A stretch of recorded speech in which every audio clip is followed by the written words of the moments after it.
The Springboks have arrived home from Argentina following a successful Rugby Championship campaign that saw them win their first title since 2009.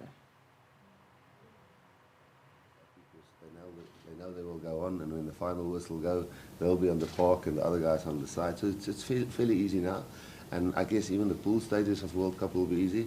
Or maybe not so much the first All Black game in terms of team selection, because everybody would love to play that game. But after that, you can really rotate, and all the players will get game time more or less, so you can keep them, I wouldn't say happy, but you can keep them interested and feel they're part of the thing. I guess the challenge is when it comes to quarter-final, semi-final, final, then when you don't make that World Cup 23, that's when it's tough to handle it and to swallow that bitter pill of not making it. So I think that's been the tough questions will be answered by me, and I have to tell them. But we've made it clear what the big things is that we will be looking at when we get to that, and they know it. But as I said here, I am not 100% sure, and it is a headache, and it's a tough decision. There's certainly some positions where the boys are pushing hard, and it's not like both of them are playing bad. Both of them are really playing well, so it's tough to make those decisions, but I think time will tell. Have you got a date as yet by when you or when you're going to announce your World Cup squad? Yes, officially the 28th of 26th of 26th. But August. yeah, but internally, the boys know how close every single player know how close he is, or what he must do to be in the squad. So I think most of the boys know, and some of them know who's on the fringe and how close they are, and some knows I'm just outside the squad. So internally, we're pretty sure where we are, and then the official one will be the 26th. Officiating is one thing that we can never control, and there seems to be a wide gap between Southern and Northern Hemisphere within the 4 years, and then come World Cup here, and all of a sudden, there isn't much. Have you guys been, speaking to some, referees and so forth? And I think everybody knows we're getting Northern Hemisphere referees as well for the World Cup.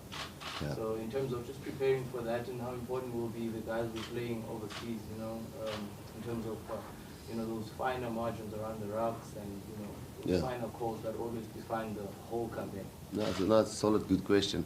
And we've put a lot of time, even during Super Rugby, into the referee management and our way of handling referees and going into matches, the way we talk to referees and analyze our own game. And I think we're really getting better than that if you watch the last 3 test matches, not just through the captain, through the whole team.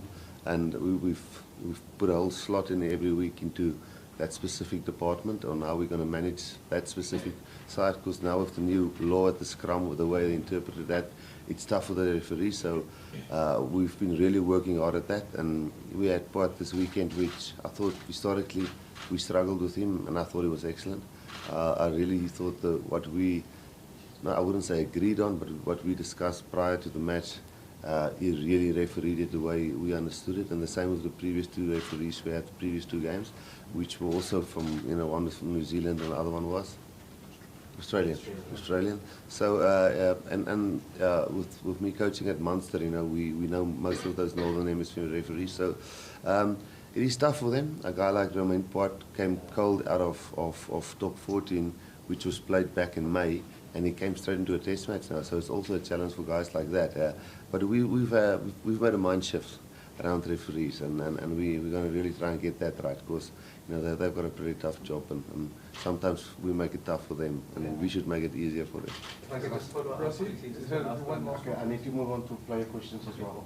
Just follow up. We'll get Afrikaans afterwards. Okay. Just a quick follow-up on that one. So is it fair to say being clinical and making sure you perform and you win your game outright is the one thing that the Boks have set out to do? Because we see the performances, it's not leading up to the last minute.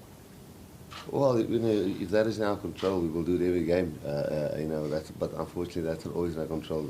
That would be first prize. But I think to latch onto what you're saying, just overall to help the referee to make it a nice, clear, open game, that the pictures is nice and clear at scrum time. The difficult facets, the breakdown, the scrum time, you know, the mauling, those kind of things where there's a lot of grey area. If you can make the picture nice and clear to him and explain to him what you're trying to do there, I think that then it's for him an easier game to referee. Obviously, if you're nice and far ahead, it's also clearer, but sometimes that's not so easy to control. Sorry, the last time I asked the question was back before the Johannesburg test. The guys who are outside the 39, the ones you're watching, like Cooney and those guys, are any of them coming in? And guys like Warren, Damien Willems, P-Way, what's the latest on them as time run out for them? Yeah, well, some guys are just in the race against time. You know, Damien Willems, I think he can play this weekend a few minutes for Province. Apiwe, it looks like he can only play next week. Cooney's been playing. Wilco has been playing, but I think our props have been doing really well. This weekend we will mix and match a little bit, but we will pick a strong team like we did against Australia, because we want to keep the momentum, and this is the last game before we go away, and we want to go away and high. So yes, who's the other one who was injured? We talked about Sia. Warren, you know, Warren would struggle to make the World Cup squad because of his injury. He's just got setback after setback, so he's in a race against time. Unfortunately, even if you're a really, really good player, but you're injured and you have no game time, you can think taking a player who's been out for 6 weeks now and he has no game time, and you take him into a World Cup, you can't throw him into the first game against New Zealand if he hasn't played for 8-9 weeks, and then maybe you can play him into a pool game. But say you do get an injury in that All Black game, then the pretty important Italy game 2 weeks around the corner, which you must win. And if that boy is then, or that player is there not match fit, you know, so there's a few big calls we'll have to make in the next week, and we'll be busy getting in all the test results and fitness tests and stuff. But we'll probably have some clarity on that in the next 4 or 5 days. Dwayne, congrats on leading this team. Just your thoughts around the mood and atmosphere in the team of the Mount from World Cup? Yeah, thank you very much. It's great to come back home with a bit of silverware. I think leading the team is actually an easy thing. Like Rosie said, there's a group of senior guys, and everyone, you know, who's got a role and has got a responsibility to what they have to do. So it's actually easy just to lead or run out in front. Like Rosie said, again, you just have to do the quantos and you know, and speak to the ref. Otherwise, all the other guys knows exactly what they need to do. But yeah, I think there's a hell of a lot of excitement in the camp. We're still trying to work on consistency, and you know, in a way we're happy where we are.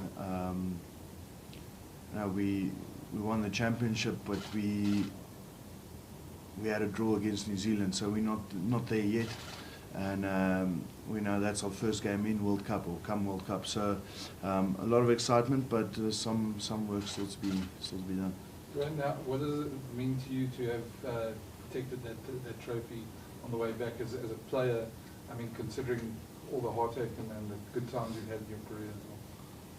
I think it was just an open seat next to me, so it was pretty easy to put it there. No, it's been blood, sweat, and tears throughout the years, but surely it's not just for me. It's a team thing, and you know, everyone worked really hard to achieve this goal, and it's not our final goal. So it's a little stepping stone to where we want to be and what we want to achieve. But yeah, just happy to be a part of this. Beast is the guy that's been around the block the most. I'll ask you this one. I think the coach has been very modest in saying that, you know, the players are really the guys that sort of owns this. But you as a player that's been through a few coaches, what is this coach, maybe we should ask him to close his ears now, done to really sort of lift the spirit and end up with a silverware here? I think for myself, you know, I've been privileged to be part of a lot of Springbok teams. I think, you know, like what Dwayne said now and Rusty said, you know, But it's been about ownership for the last 2 years, and I think we've been growing in that aspect. Players taking ownership of their own departments, and also there's been a proper and clear plan. Everybody knows, There you have it. We come out of that briefing at the OR Tambo International Airport. Springboks touching down in SA. We heard Coach Erasmus speaking on winning the trophy, saying that it gives the Boks momentum and consistency. Some questions posed by reporters there on Captain Siya Kolisi, and he confirmed that he will be involved this weekend, but he won't be rushed back. Of course, we know that Kolisi has been out. He last played, he played on Friday after being out on following a knee injury since May. So some of those questions coming in, and of course we know that what's come out of here is that the final squad will be for the World Cup will be announced by August 26. All those names have to be in by then.